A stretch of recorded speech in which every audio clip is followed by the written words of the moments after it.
हाँ भाई चले देखे, लास्ट क्लास हम लोगों ने इलेक्ट्रोकेमिस्ट्री के अंदर गैल्वेनिक सेल कंप्लीट कर लिया था। हम लोगों ने देख लिया था कि कैसे हम लोग नर्स्ट इक्वेशन को यूज़ करके ईएमएफ ऑफ सेल कैलकुलेट कर सकते हैं। ठीक है, तो आज हम वहीं से आगे बढ़ रहे हैं और सीखने जा रहे हैं एक और टाइप ऑफ सेल्स को जिनको हम जानते हैं by the name of concentration sales.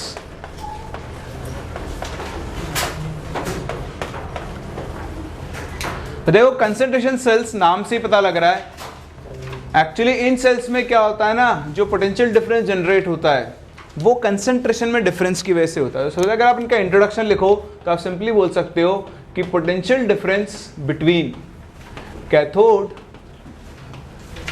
And anode is generated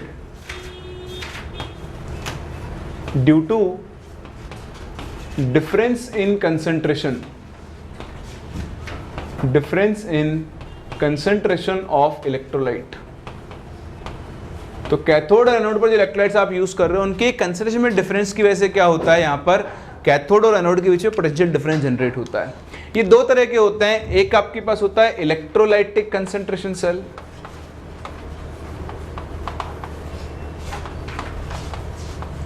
और एक आपके पास होता है इलेक्ट्रोड गैस कॉन्सेंट्रेशन सेल।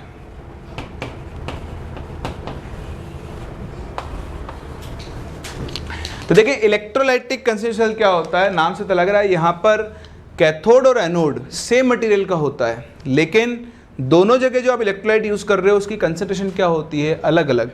तो मेटल सेम होगा, इलेक्ट्रोलाइट भी सेम होगा, लेकिन कंसंट्रेशन क्या होगी, अलग अलग होगी। फॉर एग्जांपल देखिए, जैसे आपके पास है ये Zn सॉलिड Zn2+, तो ये बना रहा है एनोड, ये सॉल्ट ब्रिज, फिर से Zn2+ एक्वस और Zn सॉलिड, यही बन गया कैथोड। यहाँ कंसंट्रेशन है C1 मोलर, यहाँ कंसंट्रेशन है C2 मोलर। तो ये आपके पास क्या बन गया, एक कंसंट्रेशन सेल क्या बन गया है। ठीक है, अब आप देखो इसको हम बोलते हैं ये है मेटल और ये क्या है, मेटल आयन। ये मेटल आयन, ये मेटल, तो इसको हम बोलते हैं metal metal ion concentration cell. क्या बोलते हैं, metal metal ion concentration cell. ऐसे बहुत सारे बन सकते हैं, जैसे मान लो Cu सॉलिड हो गया, Cu2+ एक्वस हो गया, या फिर आपके पास इधर Cu2+ एक्वस है और ये क्या है, Cu सॉलिड है, ये है C1 मोलर, ये है C2 मोलर। तो ये सब इसी के एग्जाम्पल्स हैं।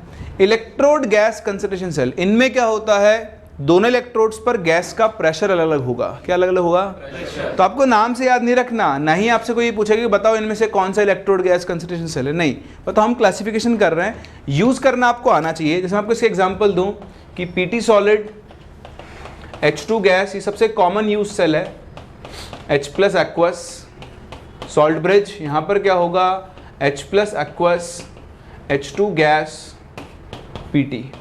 तो यहाँ पर इलेक्ट्रोलाइट की कंसंट्रेशन दोनों जगह पर सेम होगी, लेकिन गैस का जो प्रेशर होगा वो क्या होगा, अलग अलग होगा। तो ऐसे सेल्स को हम लोग क्या बोलते हैं, इलेक्ट्रोड गैस कंसंट्रेशन सेल बोलते हैं। तो आपके पास कैसा भी सेल हो, काम आपको वही करना है, नेट सेल रिएक्शन लिखो, E0 सेल निकालो, N निकालो और नर्स्ट इक्वेशन अप्लाई कर दो। बट अगर ध्यान से देखें, इस तरह के सेल में जिस मटेरियल का एनोड है सेम उसी मटेरियल का कैथोड है। बताओ E0 सेल का फॉर्मूला क्या होता है, E0 of cathode minus E0 of anode, क्योंकि दोनों सेम मटेरियल के हैं, ये वैल्यू क्या होगी, 0।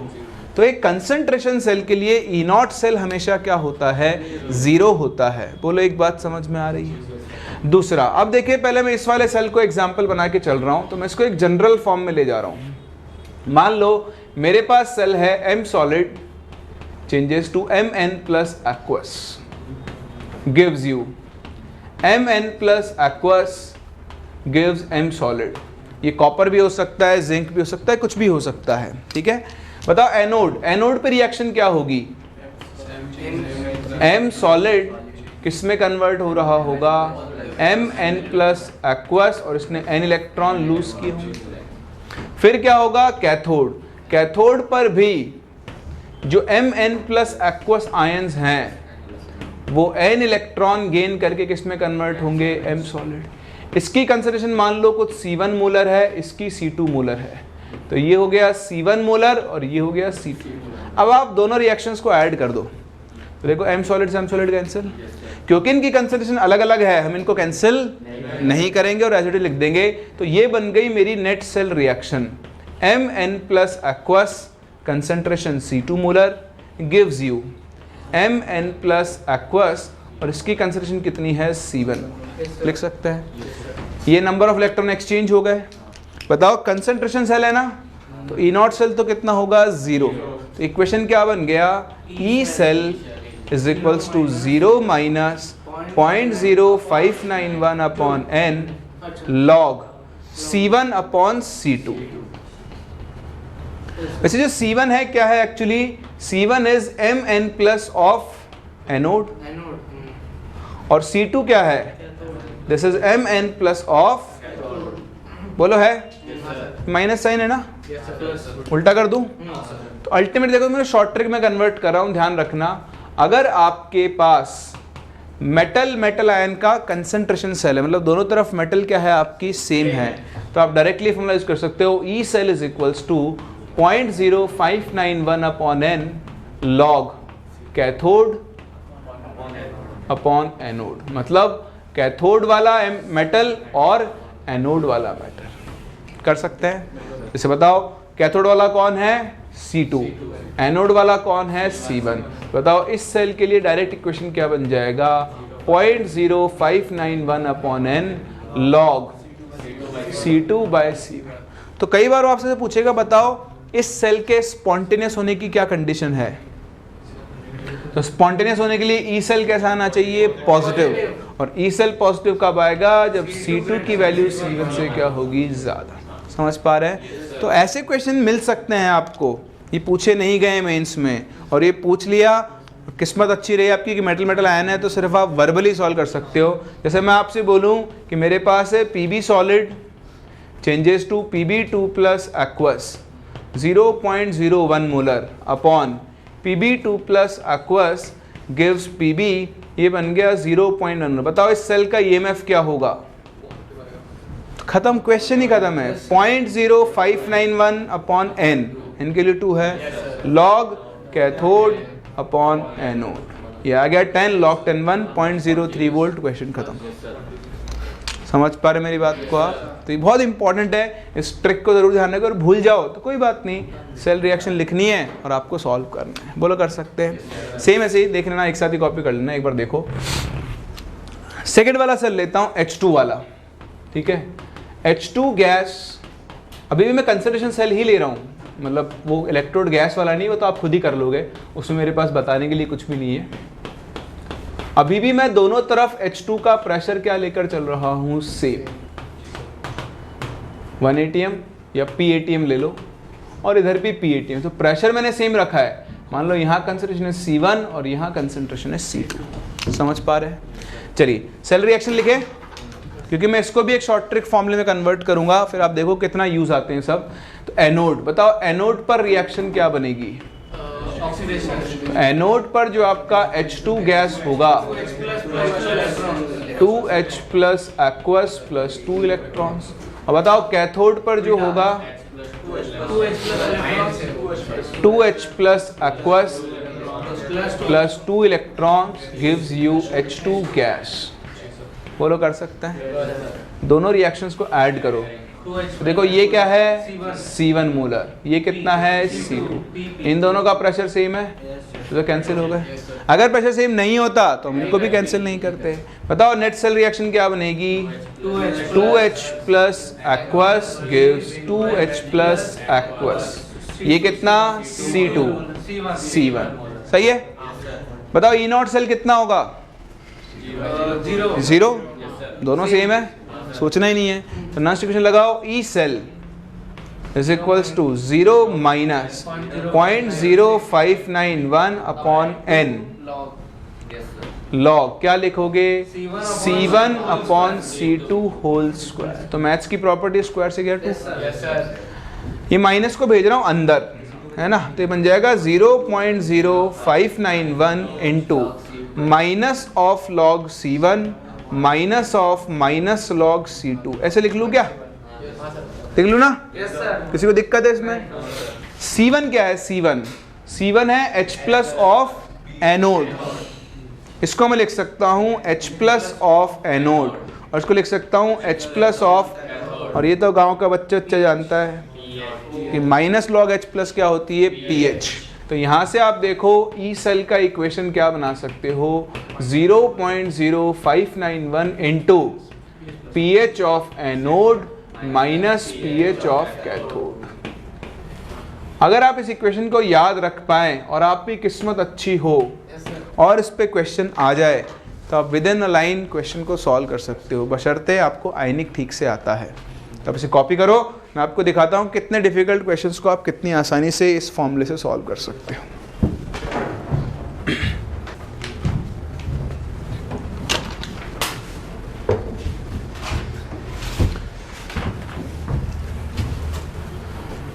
चलिए तो देखिए अब कैसे यूज कर सकते हैं इनको क्वेश्चंस के अंदर।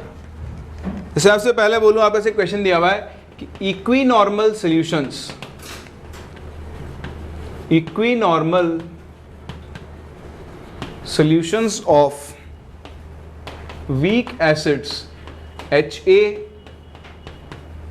इसका pK दिया हुआ है 3, एंड HB, इसका pK दिया हुआ है 5, are placed in contact with equal pressure of hydrogen electrode। समझ गए होंगे आप, मतलब ई सेल निकालो। तो ये कह रहा है कि आपने हाइड्रोजन का प्रेशर सेम रखा है, मतलब आपने एक सेल बनाया है, उसमें दोनों तरफ हाइड्रोजन का प्रेशर क्या है, सेम, लेकिन एक जगह आपने एसिड HA यूज़ किया है और दूसरी जगह आपने एसिड HB यूज़ किया है। बताओ इस सेल का EMF क्या होगा। ठीक है, ये एसिड है ना, ये एसिड क्या देगा, इसकी जगह लिख दो H प्लस फ्रॉम HA, और ये H plus from HB, concentration cell बन गया। बताओ हाइड्रोजन के कंसंट्रेशन के लिए ई सेल का फॉर्मूला क्या है, 0.0591 into pH of anode minus pH of cathode है। बताओ ये वीक एसिड है, वीक एसिड के लिए pH का फॉर्मूला क्या बनता है, that is half pKa minus log C बनता है। सो pH ऑफ HA कितना हो जाएगा, सो pH ऑफ एनोड निकालते हैं, सो हाफ pKa की वैल्यू कितनी है, 3 माइनस log C। ऐसे pH ऑफ कैथोड निकालो, वो बन जाएगी half into 5 minus log C। उसने बोल दिया इक्विनॉर्मल है, मतलब दोनों ही कंसंट्रेशन क्या है, सेम। यहाँ रखो वैल्यू, इसको 0.06 ले रहा हूँ कैलकुलेशन के लिए, तो ये बन जाएगा half into 3 minus log C minus half into 5 minus log C। log C से log C गया, -1, 3 माइनस 5 इज -2/2 इज -1, तो आंसर आ जाएगा -0.06 वोल्ट। क्वेश्चन खत्म कर सकते हैं। देखो इसके और भी बहुत सारे फॉर्म्स आपको मिल जाएंगे, जैसे एक और सेल में आपको बताऊं। ठीक है, तो याद रहे तो अच्छी बात है, नहीं रहे तो कोई बात नहीं। जो एसिड, ये H प्लस कहीं से भी आ सकता है, एसिड से आ सकता है, बफर से आ सकता है, सॉल्ट से आ सकता है, उसको रिप्लेस करके H प्लस लिख दो और फिर नेट सेल रिएक्शन लिखनी है। जैसे देखो इसी का दूसरा क्वेश्चन मैं आपको करवाऊँ।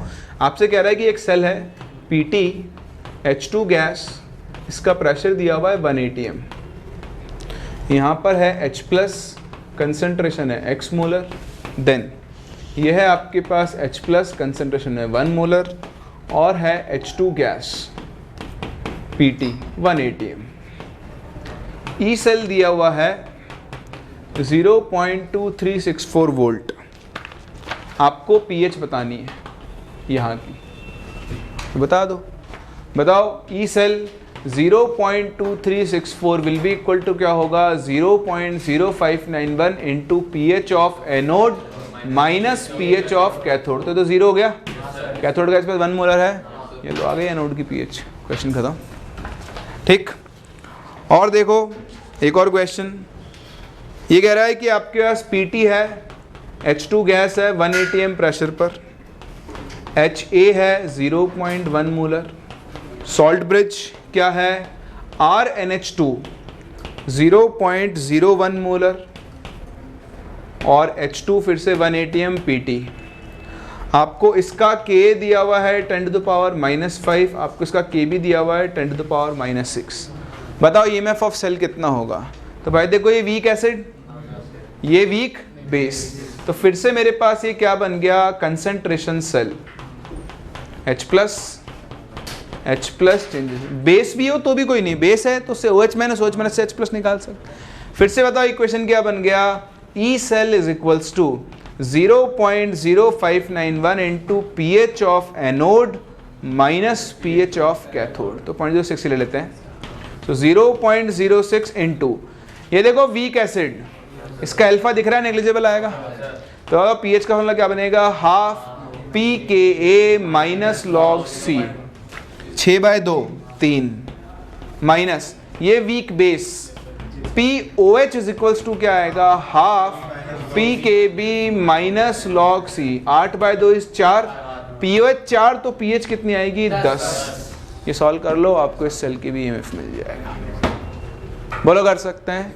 तो ये आपका कंसंट्रेशन सेल है, और मोस्ट प्रोबेबल जो आपसे पूछ सकता है वो यही पूछ सकता है। हाँ, अब वो आपसे ये कह सकता है कि उसने दोनों ही बदल दिया। देखो जैसे यहाँ पर आओ, इसको कर दिया C1, इसको कर दिया C2। अब वो पूछेगा आपसे कि बताओ इस सेल के स्पॉन्टेनियस होने की कंडीशन क्या होगी। ठीक है, अब कुछ भी नहीं कर सकते हैं, रिएक्शन लिखो, बताओ एनोड की रिएक्शन क्या बनेगी,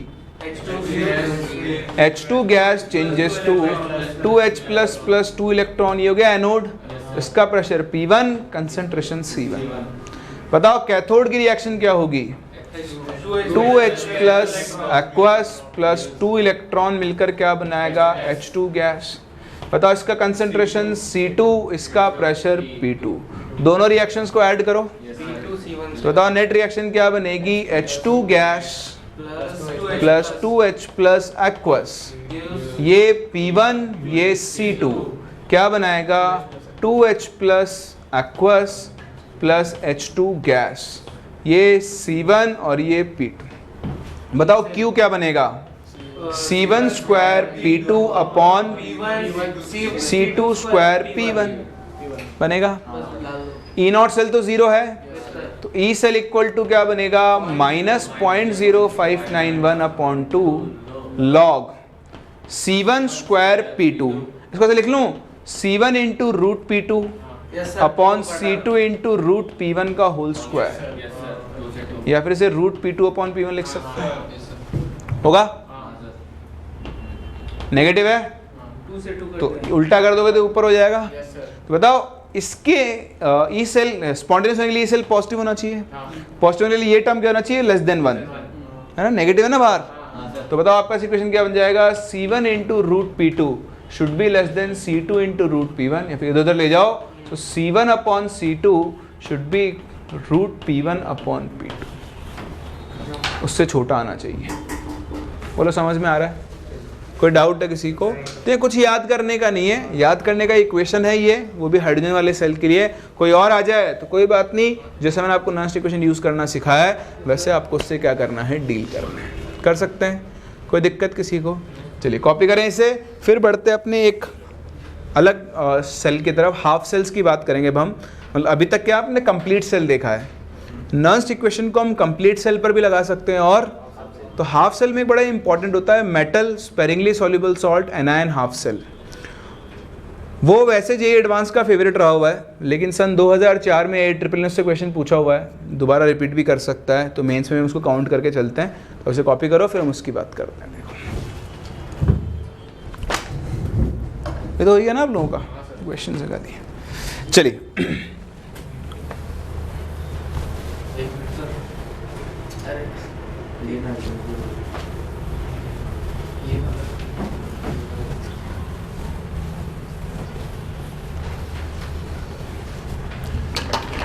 तो देखें Nernst equation for half sales.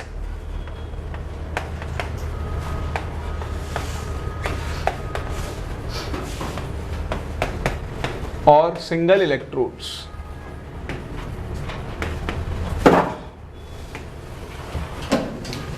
तो अभी तक हम कंप्लीट सेल पे लगा रहे थे, आप हाफ सेल पर भी लगा सकते हो। जैसे मान लो मुझे नॉन्स्ट इक्वेशन लगाना है इस सेल पर, Cu2 plus aqueous changes to Cu solid. तो देखो ये हाफ सेल है, एक ही पार्ट है सिर्फ, ठीक है। अब क्योंकि ये हाफ सेल है तो ये कैथोड की तरह भी काम कर सकता है और एनोड की तरह भी काम कर सकता है। तो ठीक है, आपकी इच्छा हो जैसे काम करवा लो। मान लो आप इसको एज कैथोड काम करवा रहे हो, तो जब आप इसे एज कैथोड काम करवा रहे हो तो आप इसका रिडक्शन पोटेंशियल नाप रहे होंगे। जब आप इसको एज एनोड काम करवाओगे तब आप इसका ऑक्सीडेशन पोटेंशियल नाप रहे होंगे, और क्या है। ठीक है, चलिए पहले एज कैथोड काम करवा लेते हैं। तो Cu2 प्लस एक्वस, क्योंकि जब ये कैथोड की तरह काम करेगा इसका रिडक्शन होगा, क्या बनाएगा, Cu सॉलिड। तो ई रिडक्शन पोटेंशियल यानी Cu2 plus changes to Cu will be equal to क्या बनेगा, E not Cu2 plus changes to Cu minus 0.0591 upon n log क्या बन जाएगा, 1 upon concentration of Cu2 plus. बोलो लिख सकता हूं।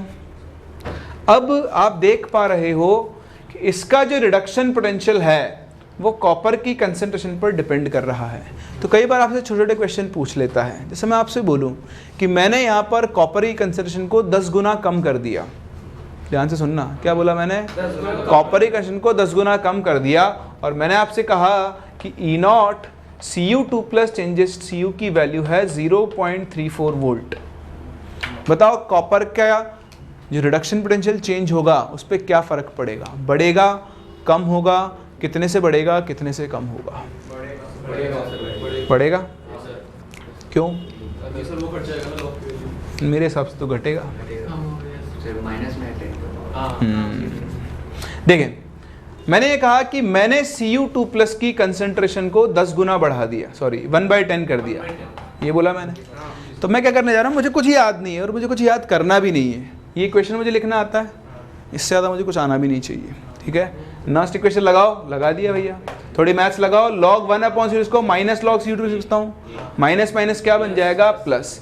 सो now E Cu2 plus changes to Cu will be equal to क्या बनेगा, E not Cu2 plus changes to Cu plus 0.0591 upon 2 into log Cu2 plus. थोड़ी देर के लिए 0.06 लिख लूँ, बाई 2 इज 0.03। अब मैंने कंसेंट्रेशन को 1/10 कर दिया, तो जैसे इसको 1/10 किया, देखो मेरे पास एक टर्म अलग हो जाएगा। So E not Cu2 plus changes to Cu plus 0.03 log Cu2 plus minus 0.03। तो ये तो पुराना वाला आ गया, समझ पा रहे हो ना। और यहां से देखो मेरा रिडक्शन पोटेंशियल क्या हो गया, 0.03 वोल्ट से डिक्रीज हो गया है। बता सकते हैं। तो कभी कभी छोटे छोटे क्वेश्चन भी आपसे पूछ लेते हैं कि होता भाई मैंने मेटल कंसेंट्रेशन को इतना बदल दिया, उसका इसके रिडक्शन पोटेंशियल पर क्या फर्क पड़ेगा। आप समझो, रिडक्शन पोटेंशियल 0.03 से कम हो गया तो ऑक्सीडेशन पोटेंशियल 0.03 से क्या हो जाएगा, वो आप चाहो तो यहाँ से देख सकते हो। बोलो समझ में आ रहा है। इसी तरह जब ये एज एनोड काम करेगा तो आप रिएक्शन क्या लिखोगे, Cu solid changes to Cu2 plus aqueous plus 2 electron होगा। तो बताओ, नेक्स्ट इक्वेशन लगाओ। अब क्या निकालेंगे, इसका oxidation potential E Cu changes to Cu2 plus, this will be equal to क्या बनेगा, E not Cu2 plus changes to Cu minus 0.0591 upon 2 log क्या बन जाएगा, कंसेंट्रेशन ऑफ Cu। हाँ वो मैं चेक कर रहा था, आप ध्यान दे रहे हो, नहीं दे रहे, वेरी गुड। तो ये ऑक्सीडेशन पोटेंशियल है और वो क्या है आपका, रिडक्शन पोटेंशियल है। नहीं मैं सही में चेक कर रहा था, आप अकेले ध्यान दे रहे हो, आगे सब सो रहे हैं आराम से। बोले समझ में आता है, कोई दिक्कत। चलो इसी के ऊपर एक क्वेश्चन करते हैं छोटा सा। क्वेश्चन इज कि आपके पास एक इलेक्ट्रोड है MnO4 minus H plus aqueous changes to Mn2 plus, एक हाफ सेल है। ठीक है, आपके बताना है what would be the change in reduction potential of MnO4 minus if pH of medium is doubled। ये क्वेश्चन आपने कर लिया तो मुझे बड़ी खुशी होगी। ठीक है, ट्राई करें। चलिए, समय समाप्त। ये रिएक्शंस मीडियम डिपेंडेंट होती है और यह मीडियम का बहुत ही महत्वपूर्ण रोल होता है। रोल को हिंदी में क्या बोलते हैं? हाँ, वो तो उर्दू है। योगदान, योगदान तो कंट्रीब्यूशन होता है। चलो, होता हुआ कुछ। किरदार तो वही उर्दू आ गया ना। बहुत ही महत्वपूर्ण।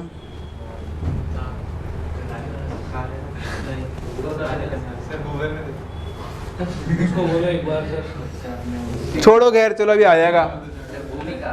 हाँ,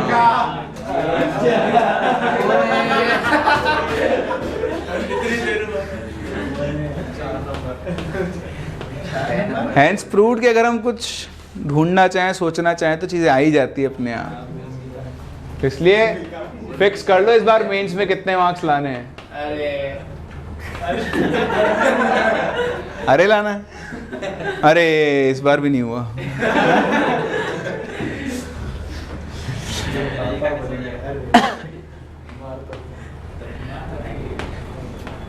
पापा मार तो खाएंगे ही खाएंगे बोल रहे हैं। मार तो खाओगे? नहीं खाओगे? नहीं, आजकल कहाँ मारते हैं पापा? मारते हैं? नहीं मारते क्या पापा? आजकल तो बहुत कम पापा मारते हैं। मतलब 10-20% पापा ही होते होंगे जो मारते पीटते होंगे आजकल तो। मैंने ऐसे कर्म ही नहीं किए कभी। देखिए, +7 से +2 5 इलेक्ट्रॉन गेन करेगा। आपने ये रिएक्शन लिख ली और बैठ गए तो कुछ नहीं होगा।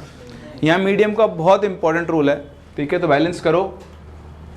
और 4 ऑक्सीजन के लिए आप 4H2 ऐड करो। मैंने आपको रेडॉक्स में बैलेंसिंग सिखाई थी।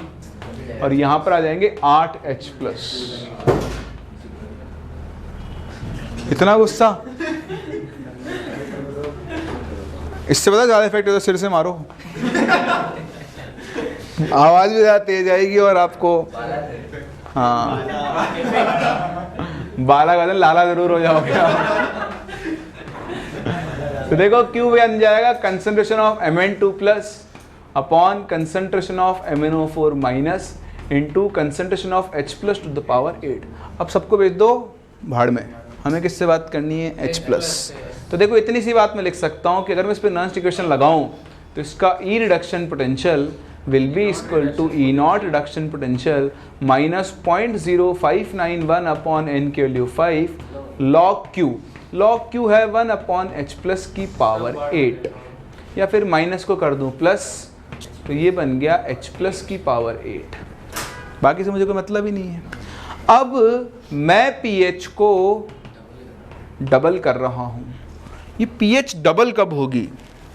जब आपने H+ को 10⁻⁻2 टाइम्स बढ़ा दिया होगा।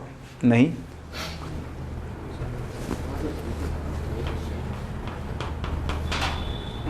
भाई pH थी मान लो पहले x, अब pH कितनी हो गई? 2x। तो x थी 10⁻⁻x, अब हो गई 10⁻⁻2x। तो आपने इसको तो इनिशियल pH देनी चाहिए थी मुझे आपको। मान लो अपन ने pH 2 से 4 कर दी, तो जब pH 4 हुई, हाँ, तो डिवाइड करो ना दोनों का, तो दिस अपॉन दिस कर दो या दिस अपॉन दिस कर दो, तो बताओ H+ में चेंज कितना आएगा? क्या?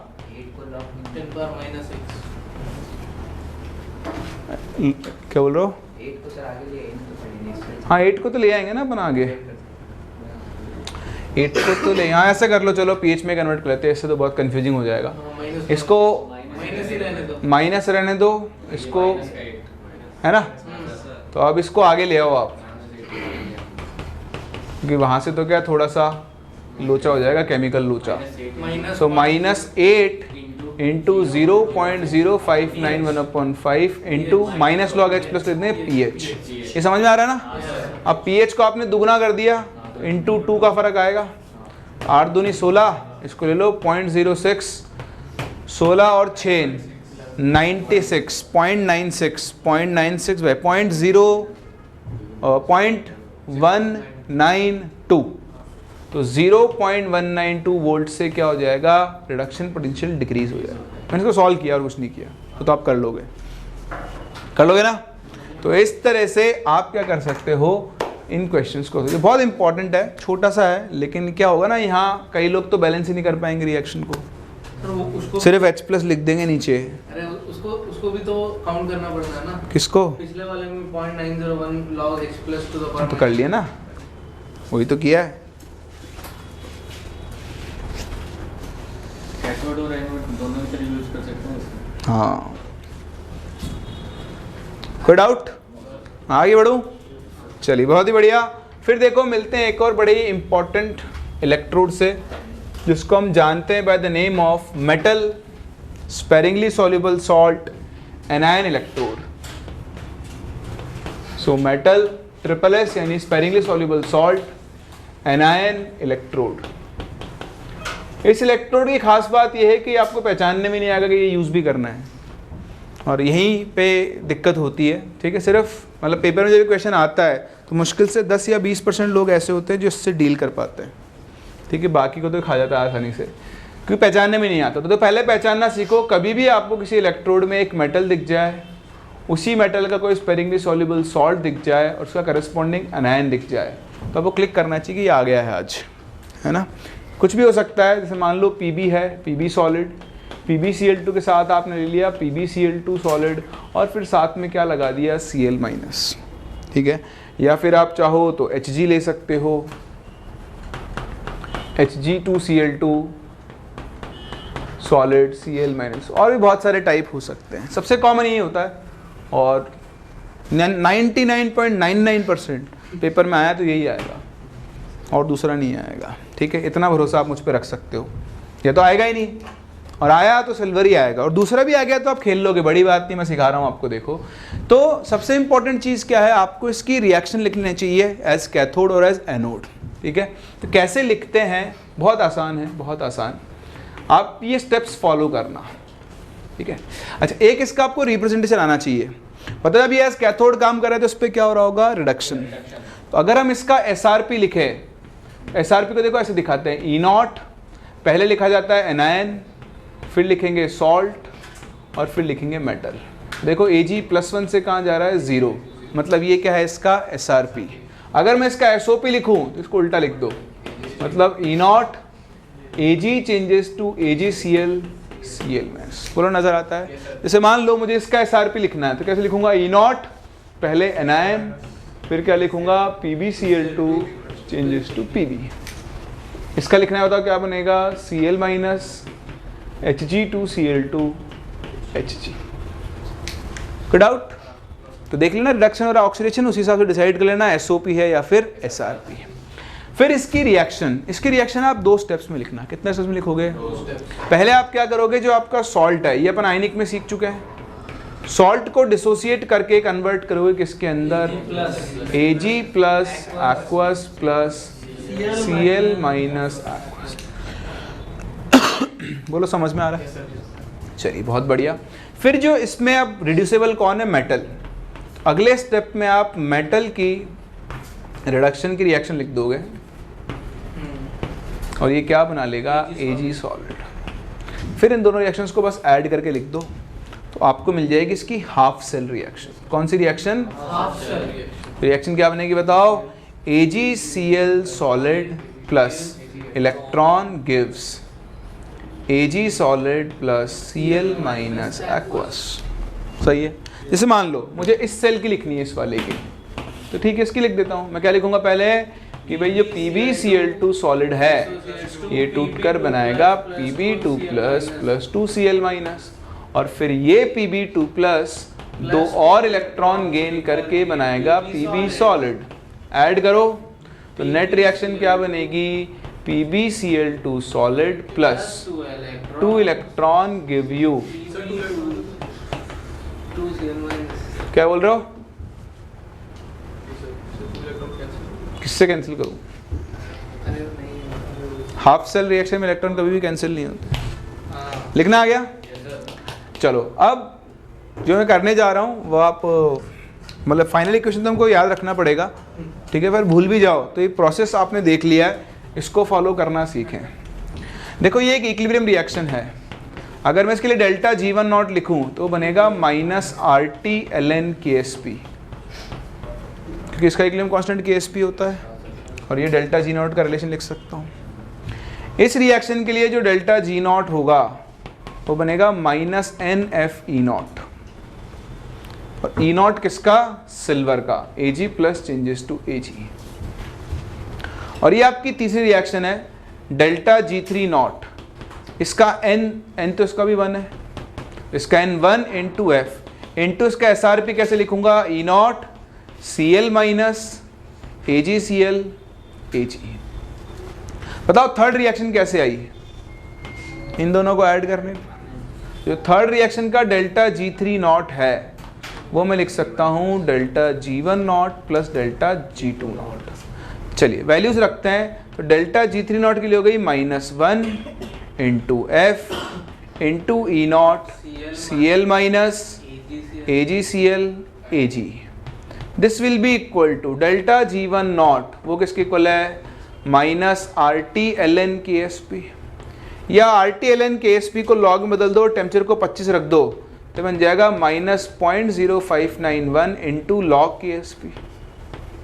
F भी होता था, वो F आ जाएगा अपने आप अभी।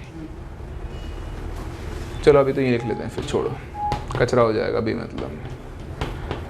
और प्लस G2 कितना है? -1 into F into E not Ag plus changes to Ag। तो देखो माइनस माइनस माइनस गया, F नीचे F बन गया, 25 डिग्री पर ये बन जाएगा 0.0591। तो अल्टीमेटली देखो इक्वेशन क्या बन गया? E not Cl minus AgCl Ag will be equal to E not Ag plus changes to Ag plus 0.0591 upon 1 log KSP। KSP किसका? AgCl का डिसोसिएशन का। मान लो ये फाइनल इक्वेशन है जो आपको याद रखना है, भूल जाओ तो यहाँ से डिराइव कर सकते हो पर भूलना मत, ठीक है। आसान है, आप थोड़ा सा फोकस करो, याद हो जाएगा। जैसे मान लो मुझे इसके लिए लिखना है, इसके लिए क्या लिख दूंगा? इसको मैं इसको ऐसे लिख दूंगा, देखो E नॉट, भूल जाओ उसको कुछ है, पहले क्या लिखेंगे? Cl माइनस SRP लिख रहा हूँ ना, Cl2 Pb। Very good. This will be equal to क्या बनेगा? अब आप मेटल का E नॉट लो, मेटल कौन है?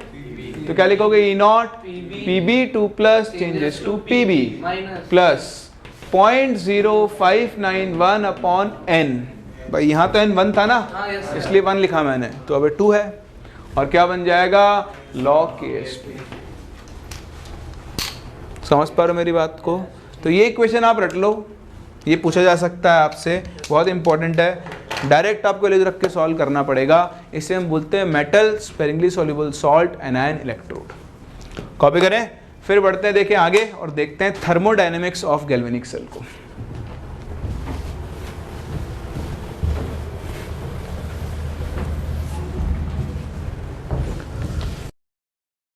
चलिए देखिए एक छोटा सा क्वेश्चन, बताओ इसका आंसर। आपको E naught Cu2 plus changes to Cu दिया हुआ है 0.34 वोल्ट, आपको KSP of CuH whole twice दिया हुआ है 10 टू द पावर -19।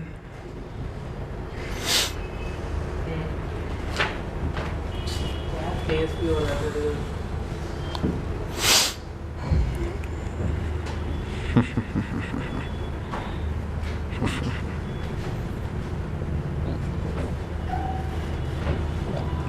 चलो दिमाग लगाना।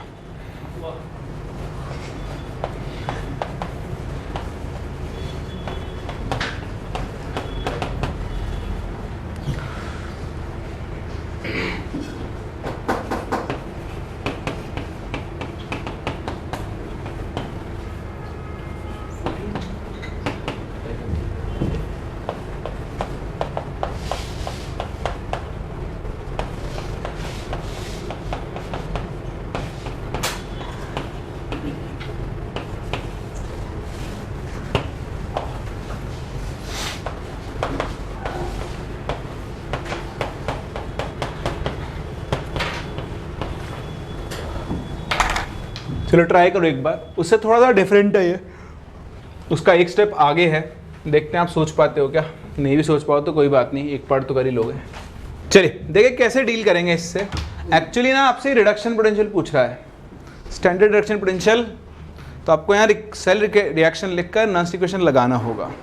तो देखो सेल रिएक्शन कैसे लिखेंगे, CuOH whole twice plus 2 electron gives you Cu solid plus 2 OH minus. आप चाहो तो लिख लो, मैंने सिखाया ना वो क्या करते हैं, सबसे पहले सॉल्ट को ब्रेक करेंगे।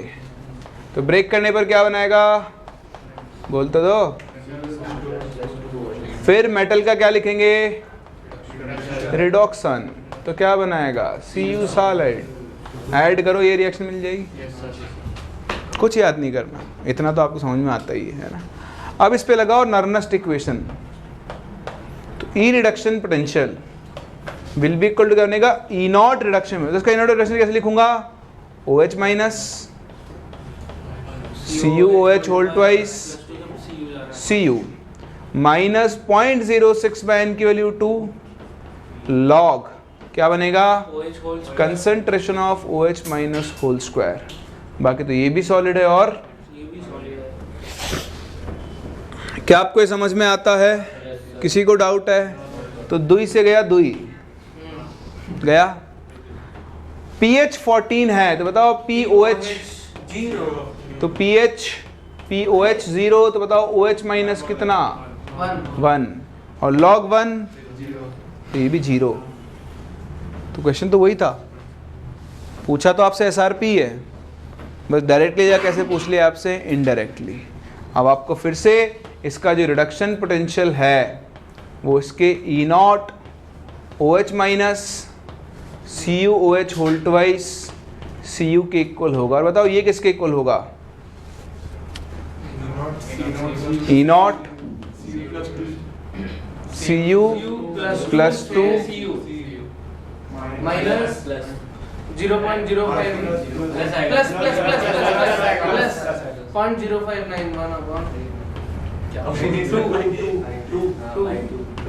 log KSP। केस पे दिया ना, यहाँ वैल्यू रख दो 0.34, आपको अपना आंसर मिल जाएगा। 34 स्टैंडर्ड दिया हुआ ना बोरा,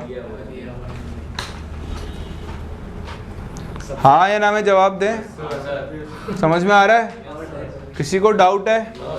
चलिए, तो इस तरह से आप नॉन इक्वेशंस को एक कंप्लीट सेल के लिए यूज़ कर सकते हो, आप हाफ सेल के लिए यूज़ कर सकते हो। और ये कुछ आपके पास एक important type of half cell था, इसका ध्यान रखें। चांसेस बहुत कम है, पर आ जाए तो आप डायरेक्टली इससे डील कर सकते हैं। और भूल भी जाओ तो मैंने आपको सेल रिएक्शन लिखना सिखा दिया है, वैसे भी आप इसे कर सकते हैं। चलिए, next is thermodynamics of galvanic cell।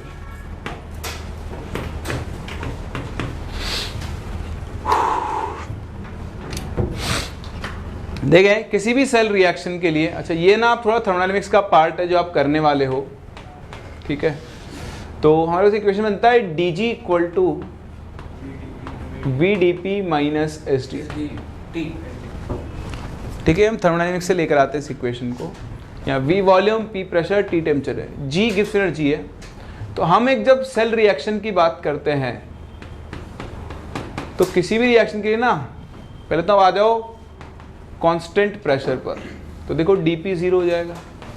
दूसरा, किसी भी रिएक्शन के लिए G नहीं डिफाइंड होता है, हमेशा क्या डिफाइंड होता है, डेल्टा G।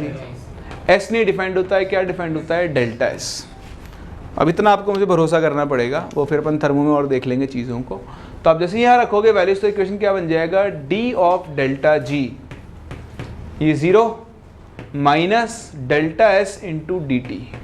तो ज़रा ध्यान से देखें, डेल्टा S के लिए बन जाएगी minus of d delta G upon dt।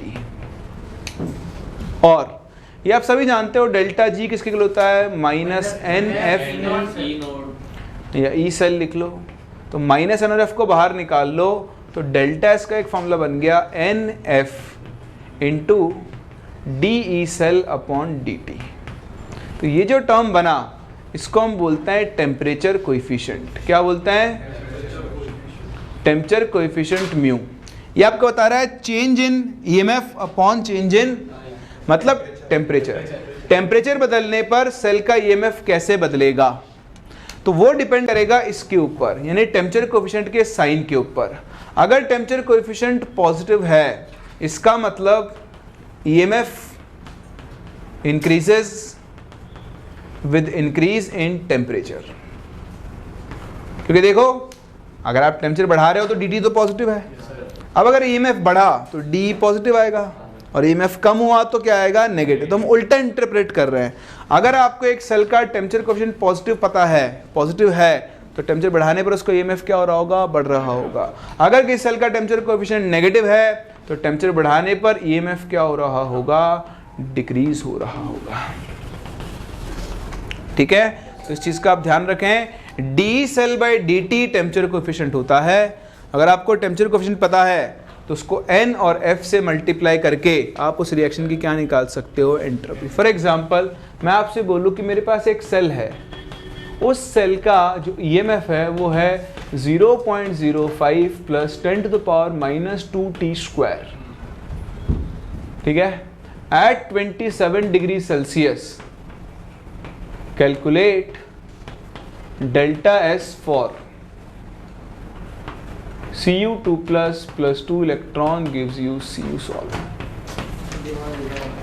ये ऐसा करो, ऐसे लिख लो, Cu solid changes to Cu2 plus aqueous gives H plus aqueous changes to H2 gas। ठीक है, ये प्लेटिनम है। इस सेल के लिए आपको डेल्टा एस निकालना है। तो आप देखो ई सेल दिया हुआ है, कर लोगे? चलो करो। अच्छा चलो इसको और इंटरेस्टिंग करता हूँ थोड़ा सा। नहीं अभी अभी क्लिक किया, और मजा करते हैं थोड़ा सा। डेनियल सेल अभी तक गैल्वेनिक चल रहा था ना, मैथ्स ही कर रहा था। और क्या, केमिस्ट्री तो खत्म हो चुकी है, अब तो मैथ्स है। फॉर्मूला याद है तो केमिस्ट्री खत्म है। सबसे तो आप D cell by D T निकाल लो, तो वो कितना आ गया, 2 × 10⁻⁻2t टेम्परेचर हो गया 300, तो आ गया 6। ठीक है, अब डेल्टा एस निकालना है। तो n डेनियल सेल होता है जिंक कॉपर सेल, जिसमें जिंक बनाता है एनोड और कॉपर क्या बनाता है। तो यहाँ एक इन्फॉर्मेशन छुपी हुई है कि इसके लिए n की वैल्यू आएगी 2। तो अगर आप डेनियल सेल नहीं जानते हो तो आप इस क्वेश्चन को सॉल्व नहीं कर सकते हो। सो 2 × f × 6 12f, ये आपका इस क्वेश्चन का आंसर होगा। इसको कूलम्स में रख दो तो आपको वैल्यू जूल में मिल जाएगी। कर सकते हैं, समझ में आ रहा है? तो एक छोटा सा पॉइंट है, टेम्परेचर कोएफिशिएंट ध्यान रखना। टेम्परेचर कोएफिशिएंट की पॉजिटिव वैल्यू आपको ये बताती है कि टेम्परेचर बढ़ाने पर ईएमएफ बढ़ेगा, और नेगेटिव वैल्यू आपको बताती है कि टेम्परेचर बढ़ाने पर ईएमएफ क्या होगा, कम होगा। चलिए, हाफ सेल वो कंबाइन करना मैंने आपको सिखाई दिया था लास्ट क्लास, है ना। तो हम बढ़ रहे हैं अब यहाँ से आगे और मूव कर रहे हैं इस चैप्टर के अगले पार्ट के अंदर, जिसका नाम है इलेक्ट्रोलिसिस और इलेक्ट्रोलाइटिक सेल। तो देखें इलेक्ट्रोलिसिस क्या होता है, ये आप सभी जानते होंगे। नहीं जानते हैं तो मैं बता दूं, और किसी भी सब्सटेंस के अंदर मोल्टन स्टेट में या फिर उसके एक्वस सॉल्यूशन में आप करंट पास करते हो तो कैथोड एनोड पर क्या होती है, रिडक्शन की रिएक्शंस होती हैं, रिडक्शन ऑक्सीडेशन। उसी प्रोसेस को हम लोग क्या बोलते हैं, इलेक्ट्रोलिसिस। इलेक्ट्रोलिसिस के दौरान क्या होता है, कंपाउंड का डीकम्पोजिशन होता है। क्या होता है, जैसे मैं बहुत सिंपल सा एग्जांपल लेके बताऊं, NaCl है ना, कुछ बेसिक चीज़ें भी क्लियर हो जाएगी। तो मान लो मेरे पास ये मोल्टन NaCl है, क्या है, तो NaCl बीइंग इलेक्ट्रोलाइट, यहाँ पर इसमें Na+ और Cl- आयंस होंगे। यहाँ हम एक इलेक्ट्रोड लगाते हैं, रादर 2 इलेक्ट्रोड लगाते हैं, एक कैथोड और एक एनोड, और इनको एक बैटरी से कनेक्ट करते हैं। किससे कनेक्ट करते हैं, तो ये नेगेटिव टर्मिनल, ये पॉजिटिव। शायद आप लोगों को याद नहीं होगा कि इलेक्ट्रोलाइटिक सेल के अंदर एनोड का साइन क्या होता है, नेगेटिव होता है। वेरी गुड, गलत है सर उल्टा होता है। अब क्या फायदा, उतना पता है। तो एनोड गैल्वेनिक सेल में नेगेटिव होता है। लोन याद है, लोन मेथड, तो एनोड नेगेटिव, हाँ एनोड नेगेटिव। तो तो यहाँ पर एनोड कैसा होगा, पॉजिटिव। तो आप समझें, ऐसे भूल जाओ तो भी कोई बड़ी बात नहीं है। कैथोड और एनोड, एनोड, कैथोड, ओड मतलब इलेक्ट्रोड, कैट मतलब कैटायन, एन मतलब एनायन। एनोड वो इलेक्ट्रोड होगा जिसकी तरफ एनायन मूव करेगा। एनायन पे चार्ज नेगेटिव, तो बताओ कैथोड हमेशा, एनोड हमेशा कैसा आएगा, पॉजिटिव, इलेक्ट्रोलाइटिक सेल में। तो एनोड हो गया पॉजिटिव, कैथोड हो गया नेगेटिव। ये है बैटरी।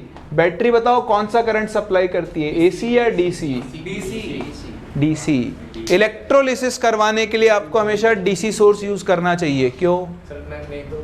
हाँ, नहीं तो हाँ, आधे साइकिल पोलैरिटी ऐसे रहेगी, पॉजिटिव नेगेटिव, अगले आधे साइकिल में नेगेटिव पॉजिटिव।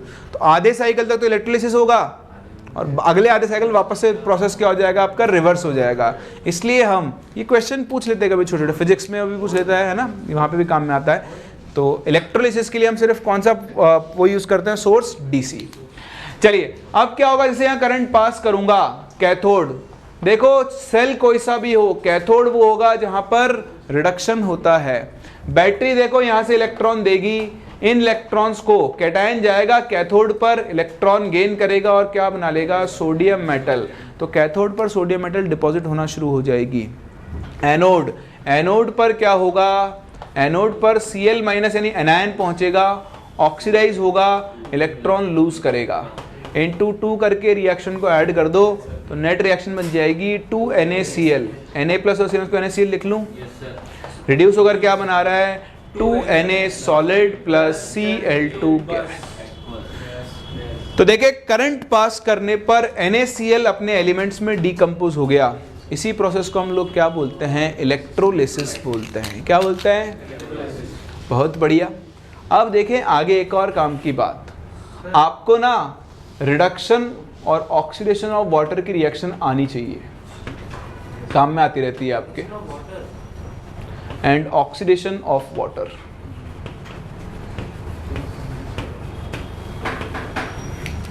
क्योंकि मैंने आपको रिडॉक्स बैलेंसिंग सिखाई है, तो अगर आपको रिएक्शन याद ना भी रहे तो आप बना सकते हो रिएक्शन को। कैसे बनाओगे, रिडक्शन ऑफ वाटर H2O, बताओ H2O में ऑक्सीजन तो -2 में होता है, हाइड्रोजन +1, ऑक्सीजन -2 से नीचे कहीं जा सकता है, नहीं, तो कौन जाएगा, हाइड्रोजन। +1 से किस में जाएगा, 0। तो यानी एक प्रोडक्ट तो आपको मिलेगा H2। अब देखो हाइड्रोजन +1 से 0 गया, कितने का चेंज, 1। यहाँ कितने हाइड्रोजन, 2, तो मतलब इसने 2 इलेक्ट्रॉन गेन किए होंगे। फिर बैलेंस करेंगे चार्ज। चार्ज आप चाहो तो H+ से भी कर सकते हो, चाहो तो OH- से भी कर सकते हो। बताओ इधर नेट चार्ज कितना है, -2, तो इधर भी कितना होना चाहिए, -2।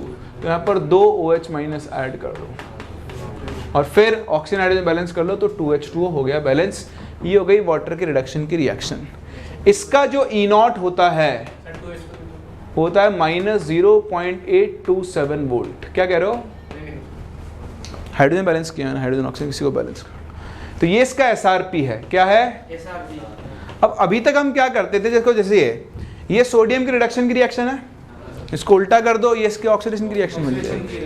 लेकिन इसको उल्टा करने से आपको वाटर का ऑक्सीडेशन, क्योंकि वाटर के रिडक्शन और ऑक्सीडेशन के प्रोडक्ट्स क्या होते हैं, अलग अलग होते हैं, इसलिए इनकी रिडक्शन और ऑक्सीडेशन की रिएक्शंस भी क्या लिखनी होंगी, अलग अलग। बताओ रिएक्शन क्या बनेगी, H2O। अब देखो ऑक्सीडेशन की रिएक्शन लिखते हैं, चलो इसके ऑक्सीडेशन में क्या होगा, वाटर है, लॉस ऑफ इलेक्ट्रॉन्स होगा, और हाइड्रोजन पहले ही +1 में, हाइड्रोजन +1 से ऊपर जा ही नहीं सकता। ऑक्सीजन -2 में, वो -2 से किस में जाएगा, 0। तो आपको प्रोडक्ट क्या मिलेगा, O2 गैस। -2 से 0 कितने का चेंज, 2। उसने 2 इलेक्ट्रॉन लूज किए होंगे। ऑक्सीजन बैलेंस करो तो आधा O2, हाइड्रोजन कितने, 2, तो 4 में से यहाँ पे 2H+ लिखता। या फिर आप चाहो तो पूरी रिएक्शन को 2 से मल्टीप्लाई कर दो, 2H2O + O2 gives 4 electrons + 4H+। ये इसका SOP है और इसके लिए होती है -1.23 वोल्ट। इसको याद रखना है सर। ये 2 रिएक्शंस आपको याद रखनी चाहिए। एक और चीज़ मैं बता दूँ, काम में आएगी। क्या आप मुझे यहाँ O2 का इन्फेक्टर बता सकते हो, और एक मिनट यार। 4 चार दो। चार 4 2 क्यों? 0 से -2 है वो। और 4 1 2 का 4 शायद 2 है। मैं सोच रहा था 2 मोल था, अगर पूछना तो छोड़ देता। इसे कहते हैं दूसरे की कॉपी में नहीं देखना चाहिए। अरे नहीं, मैंने पहले 4 ही बोला। हाँ तो वही तो कह रहा हूँ मैं, इन सबके सुन सुन के आप 2 पे आ गए। लाहौल विला को है। भाई देखो, या तो चेंज से निकाल लो, 0 से -2 2 का चेंज इंटू 2, या एक रिएक्शन में नेट इलेक्ट्रॉन एक्सचेंज पता है ना आपको, ये रहा, तो पर मोल कितने गए, इसका इन फैक्टर होगा 4।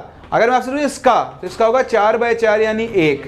इसका कितना होगा 4/2 यानी 2। अगर आपको नेट इलेक्ट्रॉन चेंज पता है, कोफिशिएंट से डिवाइड करते जाओ, एन फैक्टर मिलता जाएगा। बताओ यहाँ H2 का एन फैक्टर 2/1 2 है ना। कौन सा नशा कर लिया? और ये 2/2 सस्ता वाला, रेजोनेंस के सामने बाय 1 गेट 1। आपने ही तो बताया था सर। मैंने कब बताया? मुझे क्यों बदनाम कर रहे हो?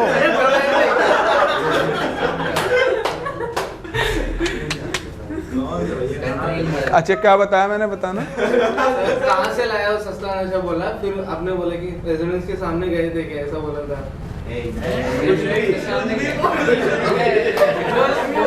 हैं यूं ही? वाह।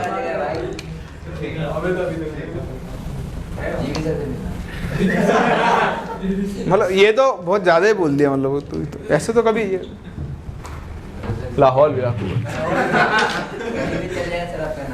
हाँ हाँ बताओ, मैं तो खुले में बोल रहा है, बताओ ये तो।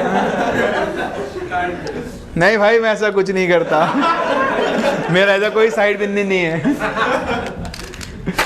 चलिए देखें, तो ये 2 रिएक्शंस है, reduction of water and oxidation of water. इनकी E0 वैल्यूज याद रहना है, रिएक्शन थोड़ी आपको पता होनी चाहिए। अभी हम इलेक्ट्रोलिसिस फैराडेज लॉ पढ़ेंगे, वहां पे भी आपके काम में आती है, ठीक है। अब क्या होता है, एक टाइप ऑफ क्वेश्चन बनते हैं कि बताओ, आपको एक कंपाउंड दे देगा और बोलेगा बताओ इसके इलेक्ट्रोलिसिस से क्या प्रोडक्ट बनेगा। जैसे मैं आपसे बोलूं कि मेरे पास एक्वस सोल्यूशन ऑफ Na, मेरे पास एक 1 मोलर NaCl सोल्यूशन है, मेरे पास 1 मोलर CuSO4 सोल्यूशन है, मेरे पास let's say 2 molar NaCl solution है, मेरे पास एक MgNO3 होल ट्वाइस का सोल्यूशन है, ठीक है। और भी कुछ नहीं ले लो, मान लो मेरे पास Ni2SO4 का एक सोल्यूशन है, ठीक है। तो मुझे बताना है कि बताओ इनके इलेक्ट्रोलिसिस से क्या प्रोडक्ट मिलेगा, कैथोड पर क्या मिलेगा, एनोड पर क्या मिलेगा। तो ऐसा लगता है कि ये तो रटना पड़ेगा, हमें कैसे पता चलेगा कि क्या बनेगा क्या नहीं बनेगा। तो आपको मैं बहुत सिंपल सी ट्रिक सिखा रहा हूँ, उसको आप फॉलो करें। डिटेल में तो पढ़ाता हूँ थ्योरी में, बट अभी ज़रूरत नहीं है उतने अपने को, इनसे आप कभी गलती नहीं करके आओगे। ध्यान रखना क्या होता है, जैसे NaCl की बात कर ले तो आपने अभी देखा भी था, तो ये एक्वस सोल्यूशन है। हमने जो डिस्कस किया वो मोल्टन था, तो वहाँ पे 2 ही आयन थे, एक Na+ और एक Cl-। अब क्या होगा, जब एक्वस सोल्यूशन होगा तो कैथोड और एनोड पर क्या होगा, कंपटीशन होगा। किस किस के बीच में? H+ नहीं होता, वाटर और Na+ के बीच में कैथोड पर कंपटीशन होगा, वाटर और Cl- के बीच में एनोड पर होगा कंपटीशन, और ये जीतेंगे। दोनों में से कौन जीतेगा उसी हिसाब से प्रोडक्ट बनता है। तो यहाँ Cl- में केस अलग होता है। तो 2 चीज़ें आपको ध्यान रखनी पड़ेगी। NaCl का केस तो मैं आपको थोड़ी देर में अलग से करवाता हूँ, बट मैं आपको जनरल केस करवा रहा हूँ। पहले हम बात कर रहे हैं कैथोड पर। किसकी बात कर रहे हैं? तो अगर आपके पास at cathode first A metals को जानते हो? कौन कौन? Lithium, sodium, potassium, rubidium, caesium. Second A metals beryllium, magnesium, calcium. And 13th group metals aluminium है ना, गैलियम, इंडियम, ये सब। तो मेनली एल्यूमिनियम ये काम में आता है। Have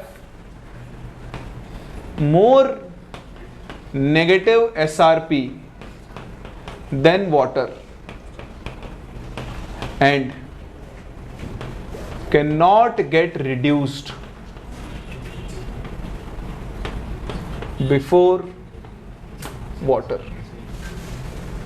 So reduction of water will occur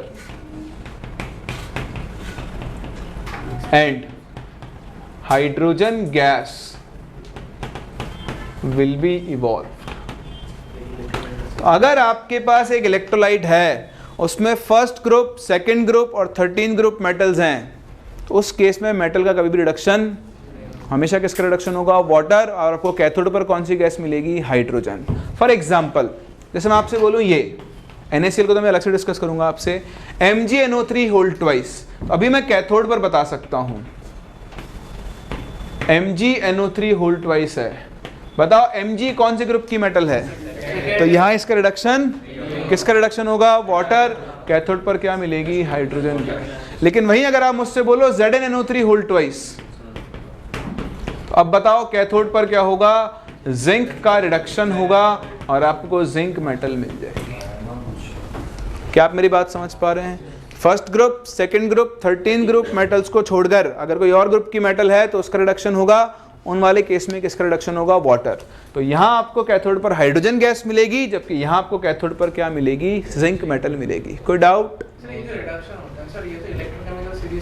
उसी के बेसिस पर ये ट्रिक है। हाइड्रोजन के ऊपर तो सारे ये सब मेटल, हाइड्रोजन के ऊपर नहीं देखते, वाटर के ऊपर देखते हैं। अगर आपको हाइड्रोजन के ऊपर देखना, हाइड्रोजन के ऊपर तो रिएक्टिविटी होती है। हाइड्रोजन के ऊपर की मेटल्स एसिड से रिएक्ट करके हाइड्रोजन रिलीज करेगी, ये वो कंसेप्ट होता है। उसको इसको मत मिक्स करो, ऐसे नहीं करते, ठीक है। और वाटर के, अगर आपको किसी ने वाटर के H+ मैंने सिखाया तो उनका तरीका होगा, बाकी वाटर से जो H+ और OH में कंसंट्रेशन बहुत कम होती है, तो उससे हम डिसाइड नहीं कर सकते, वो बहुत सारी पिक्चर बदल देता है। सेकेंड, ये तो ये बात कैटायंस की। एनायंस, अगर आपके पास एनायंस हैं like CrO4 2-, like MnO4-, like SO4 2-, NO3-, S2O3 2-। तो सबको याद नहीं रखना, आप सिर्फ ये याद रखो 3। Can not get oxidized before water.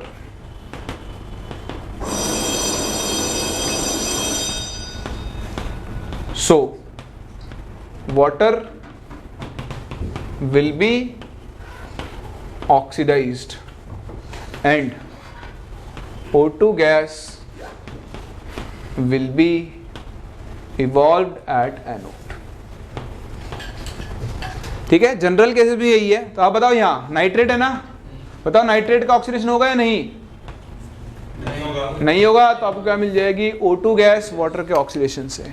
यहाँ पर नाइट्रेट है, ऑक्सीडेशन, आपको क्या मिल जाएगी? O2 गैस वाटर के ऑक्सीडेशन से। बताओ यहाँ क्या मिलेगा? कैथोड पर, एनोड पर? कैथोड पर निकल मेटल और एनोड पर O2 गैस, क्योंकि सल्फेट से पहले वाटर का ऑक्सीडेशन होगा, सल्फेट का ऑक्सीडेशन नहीं हो सकता है। कर सकते हैं। NaCl के केस में कंसंट्रेशन का बहुत बड़ा रोल होता है। उसका रीज़न होता है ओवर पोटेंशियल ऑफ ऑक्सीजन।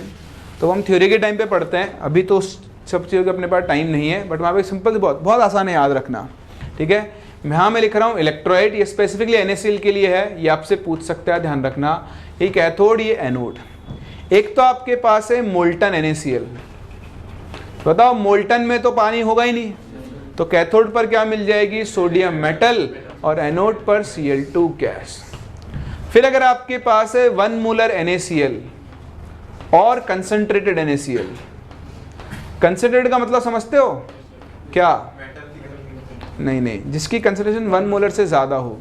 ऐसा कोई भी सोल्यूशन जिसकी कंसंट्रेशन 1 मोलर से ज़्यादा है उसे हम क्या बोलेंगे? कंसंट्रेटेड। जिसकी 1 मोलर से कम है उसे क्या बोलेंगे? डाइल्यूट। सही है। यहाँ आपको मिलेगी हाइड्रोजन गैस, क्योंकि मैंने बताया ना फर्स्ट ए मेटल्स एक्वस में आ गए ना, आप पानी है तो फर्स्ट ए मेटल का रिडक्शन नहीं हो सकता, तो अब कैथोड पे तो मिलेगी हाइड्रोजन। एनोड पर आपको अभी भी क्या मिलेगी, लेकिन अगर आपके पास आ जाए डाइल्यूट NaCl तो कैथोड पर तो अब भी क्या मिलेगी, हाइड्रोजन, लेकिन एनोड पर मिलेगी O2। याद रखने का तरीका एक तो पता ही है, कैथोड पर तो क्या मिलनी है, H2 या हाइड्रोजन, अगर एक्वस सोल्यूशन है तो, ठीक है। एनोड जो आयन ज़्यादा वही मिल जाएगा। बताओ Cl माइनस कंसनट्रेटेड में ज़्यादा होगा तो Cl2 मिलेगा, डाइल्यूट में कम होगा तो O2 मिलेगा। कर सकते हैं, समझ में आ रहा है। तो इस तरह से आप इन दो कंसेप्ट्स को मिलाकर प्रोडक्ट्स ऑफ इलेक्ट्रोलिसिस को प्रेडिक्ट कर सकते हो। कॉपी कर लो। फिर चलते हैं, इसको हम बोलते हैं क्वालिटेटिव इलेक्ट्रोलिसिस। क्या बोलते हैं? हमने ये पता किया क्या क्या मिल रहा है, अब हम पता करेंगे कितना कितना मिल रहा है, मतलब क्वांटिटेटिव इलेक्ट्रोलिसिस, और उसको हम सीखते हैं by the name of Faraday's law. तो अब देखते हैं क्या है फैराडेज लॉ और कैसे हम उसके साथ डील करते हैं।